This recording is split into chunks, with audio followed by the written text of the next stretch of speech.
All right. Good evening, everybody, and welcome to Vintage Books Live. I'm Christy Peterson from Vintage Books, which is, I suppose, fairly obvious. Tonight we have Jessie Kwak with us.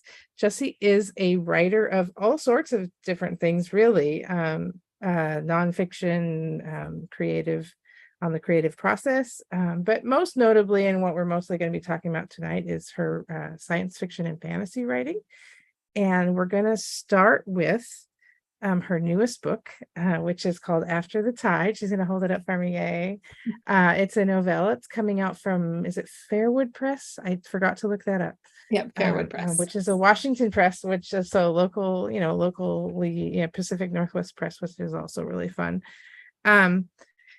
I wanted to note at the beginning that Jessie unfortunately is not wearing the pirate patch just for fun. I wish she were, but so that we don't get too derailed on all of that, please feel free to go to Jessie's Instagram post or page, which I believe is at Kwak Jessie. Kwak Jessie, yeah. And you can see all the spiel about that, because I'm sure that people are curious if they haven't been up on all the things that have been going on, but we'd rather talk about books tonight. So be sure to check that out if you're interested. But tonight we're going to talk about, first of all, we're going to talk about After the Tide, which is her newest book that's coming out next Tuesday. And then a little bit later in the program, I'll ask her a couple questions about some of her other work, particularly because we have a fan question that came in on one of the books. So we'll get to that later, but let's start with After the Tide. It is a novella. Is that the proper term? Or I know there's a couple of different short forms that have two different names. So it's technically a novelette. Okay. The cutoff, I believe, which is very wonky word count stuff. Yeah. A novella is 17,000 words and above, or, until you get to novel length. And then a novelette is, I think, maybe 9,000 to that 17,000. Okay. So it's kind of in that. Okay. I might be a little wrong on that. But it's a little book. What I really love about it is that it packs a lot into its little self. So it'll be fun. I'm very excited to talk about it. I'm like super lucky that I got to read it ahead of time. It's the best part of being a bookseller. Hands down. But the first question I'm going to ask is that, I've read some of your other stuff. This is a little bit of a departure. Most of your other stuff is like sci-fi in space. This one has sci-fi elements, but I feel like it's a little bit more of a sci-fi fantasy sort of mashup.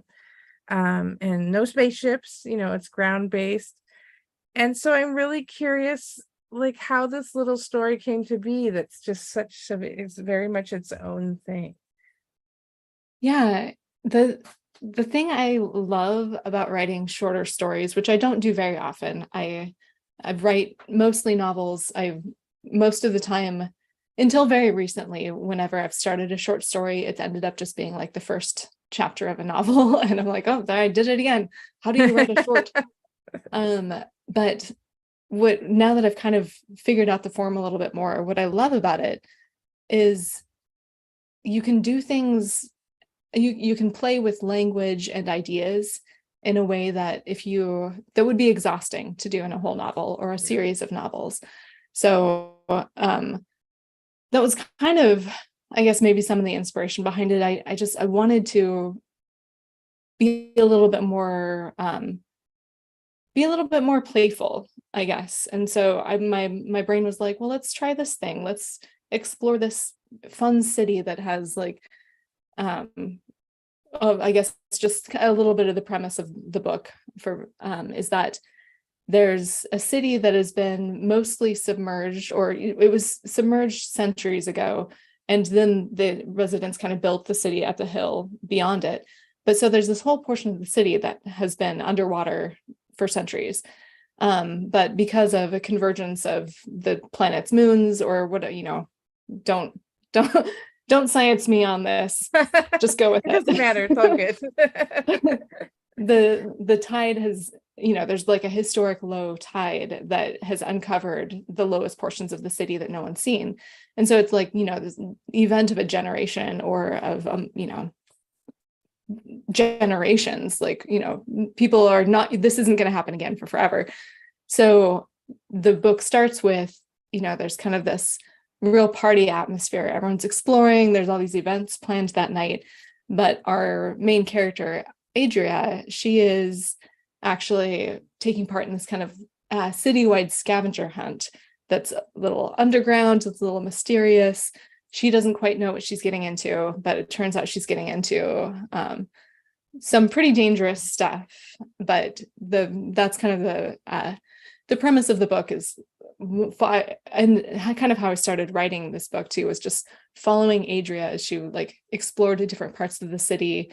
And as she uncovered the mystery, I started to uncover some of the mystery. And I was like, oh, that's what I'm writing about.